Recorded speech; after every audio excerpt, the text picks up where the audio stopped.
This video was sponsored by CA 3D Studios. Why does the chair creak like that? This is Groundeffected. My name is your dad, and welcome to trying to speak to a camera with a squeaky chair. In this video, I'm going to be painting Green Lantern. This is one of the models offered by CA 3D Studios over on their Patreon. Speaking of, they are sponsoring this video. I'm not sure how many people know this, but YouTube doesn't pay very much, especially if you don't get a lot of views, and especially when you're considering how much time goes into making a video for people to watch. Without sponsors, a lot of the content creators you see, you love, will not make any more videos. And it is because of the sponsors that this video is made possible for you to watch. And I must say a super special thank you to the sponsors, CA 3D Studios. Go and subscribe to their Patreon, get all the models, and freaking print them and paint them and tag them in everything you make and do. Also, they give you 6 to 7 models a month. Did you even know that? Go check out the link in the description for CA 3D Studios. Wow, that was actually almost professional. Now let's just get straight into how did I paint this Green Lantern from CA 3D Studios. Now for painting this model, what I'm going to do is obviously I'm going to use a primer layer first. For this I use Chaos Black from Citadel. Once that had dried, I'm going to use a dark green to spray the start of the green parts on the model. Starting with a really dark green, and I'm going to leave some of the black in the shadows. I'm then going to use a lighter green. Essentially it's just got white mixed into it, so it kind of desaturates the piece, but this creates the volumes of which I'm going to spray a green ink over the top of that to create the actual color. Then to seal everything in, I'm going to use this crystal clear from Rust-Oleum, which is slightly shiny, and in order to matte that, I'm going to use a matte spray over the top of that. I'm going to use the exact same technique working on the rest of the green parts on the model. They are pretty much the same green color. There is a slight change around the collar and also on the symbol on his chest, but we'll get to that much later.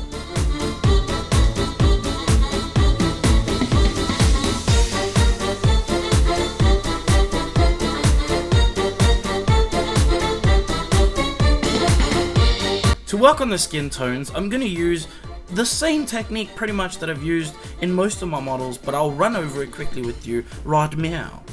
And that is to start out with a darker base tone and spray that over black. And the reason I use black is because it creates shadows. I then start to work my way up in consecutive colors, going lighter and lighter. Is it even consecutive? It doesn't actually matter. I go lighter, I start darker and go lighter until I get to a very, very light spot of which I think that the skin tone is ready for the next steps. And in this case I actually added Grimoire Purple, which is in addition to the previous steps, but don't worry about it, just go with it, follow the video, watch it, enjoy. I'm gonna now spray this other pinkish color in there, and we're gonna start painting faces, because that's exactly what I did. Working on the base, I painted everything black first, everything that was a rock, that is. Of course, you could mask this out and do this any way you wanted, but I felt like this was going to be the easiest, most effective way of painting this base, saving time for me because I have a lot of stuff going on, and realistically this just made more sense to me. Carefully I painted some of the rocks that are sort of dabbled throughout the magic stuff, and also don't forget you're going to need to come back and paint these later as well. One of the good things about acrylic paints is that they are already mostly matte, especially if you've chosen matte acrylic paints, and this creates a really cool contrast between the shiny glossy green stuff and the matte rock thing that you're painting. I used yellow and I used white to highlight and dry brush areas of highlights onto the rocks, and once that was all done I used this greenish blue shade wash color thing and I sprayed that into certain areas, not all over the place, just certain areas, just to create a little bit more life. It's boring if it's just white, and that's what I did. I also used the skin tone color over the edges of the rock as well, because it complemented the color that is the blue color. It doesn't really matter. If you need to make colors look a little bit better, don't use white to highlight the edges. That's why I use the skin tone. On the base, I did the thing that I like doing, and that is to add a picture to the base because it looks boring when you look at it. Also, do you see those holes? They look terrible. Also, this is quicker to do than filling those holes and sanding it off. So this has just become the easy way of not having to fill holes, basically. Very carefully, I tried to cut it out, and it didn't work very well, so I gave up on doing that. I pressed everything together, and I stuck it down on my table and waited for it to dry. Whilst it was drying, I also decided I might actually just glue this main piece that holds the entire model together onto the base. And while I left that to dry good and proper, I went back to painting other parts of the model, and this was going to be the rest of the suit. I started out with matte black, and I just painted that over the pants and the armpit area.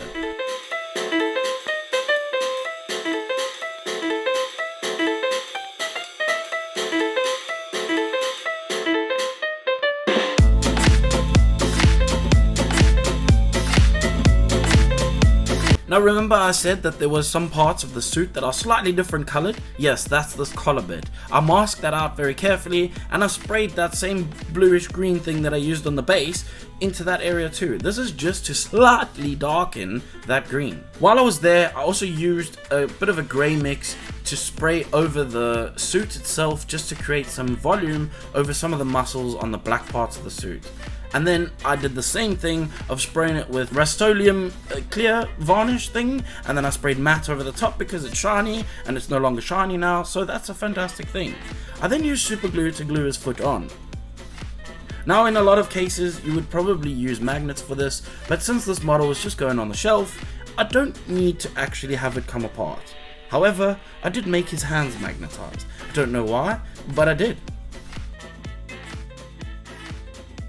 This is how the base looks so far. This is after I had pulled that little piece of excess paper off, and all I did to make it look slightly tidy was just burn the edges. Yes, I burnt the edges. Now for the hands, and this is, I'm not gonna lie, the tricky part. The first hand, I made a very big mistake, and I painted it black first. I don't know why I did that, but that was a bad mistake. And white going over black is very difficult. But in this case of this hand, I didn't actually paint black first, as you can tell. It just went straight from the green. And sure, it probably does need a primer layer, but I'm not gonna rub it. I'm not gonna play with it. I'm not gonna do anything with it, so this paint won't come off. If you were doing this for a customer, I don't know. I don't know what to say to you. Maybe you would want to mask off this, but it would be extremely difficult and probably take you 7,000 weeks to mask it, so maybe you don't want to mask it. I don't know. For me, this was the easiest way. Just like the base, painting the color over the top of the green, it just felt easy enough. Now for giving it some shadow, that's the tricky part. I used this contrast paint from Citadel just because it is a little bit see-through, and yes, it did cover up some of that green effect, but in order to bring that back again, all it did was dull it down slightly, and because it's see-through, I can just use a gloss over the top to kind of hide that I had definitely oversprayed everywhere.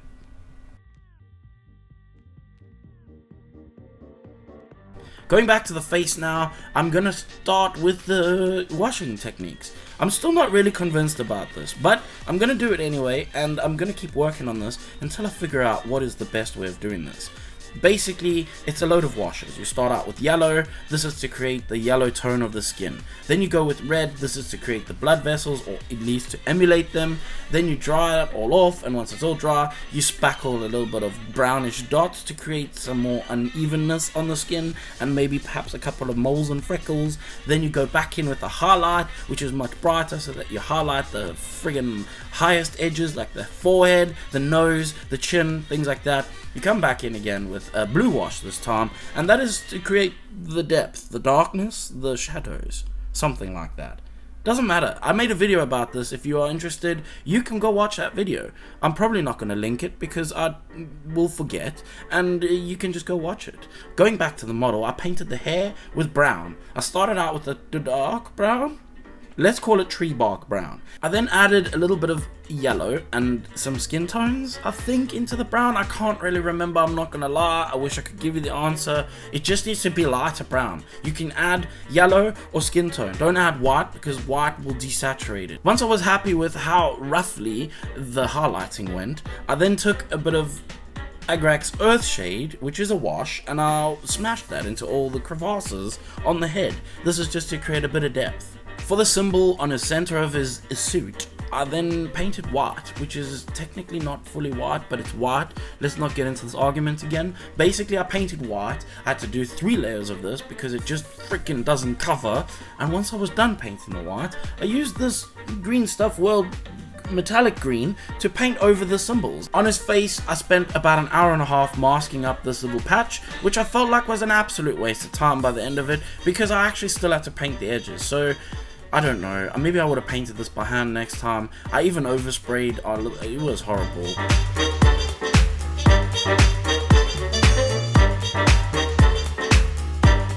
Never mind that, I painted the edges with a dark green just to cover up where my terrible masking happened. Once I was done with that and it was dry, I worked on his eyes. This is a simple case of just putting black down and then using this highlight skin in the center to shape out his eyes. One of the best things about the Green Lantern is you don't have to paint irises. That's fantastic, I like that. It meant his eyes were done a lot sooner than I thought. Once those were done, it was simply just a matter of putting the model together, and that's where I called this guy done.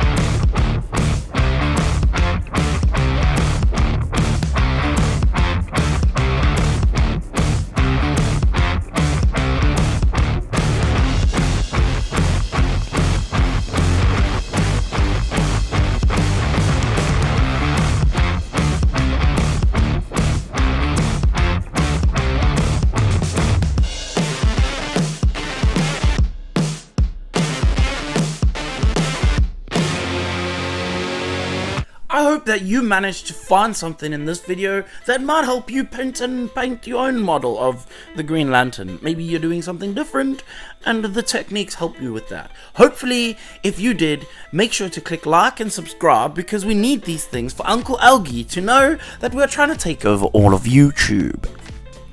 It is at this time that I would like to say a super special thank you to the patrons who help keep these lights blinding my eyeballs when the sponsors aren't. And we got a couple new patrons who I would like to thank right now. Renee Taverna. I've probably butchered that one, let's move on. Brian Sander and K.R. Kruger. It gave your whole entire email address as the person who joined the Patreon, so I'm not going to give that out, but thank you dudes for supporting me, because without your help, honestly, I don't think I could continue making videos, and for that I'm truly grateful. Now, we're at the best part of any video that I've ever made, and we all know what's coming. This is when I have to tell you that if you didn't like what you saw, leave a like and some words just to create the algorithm, and then f*** off. I just can't understand why people keep thinking that I'm their dad.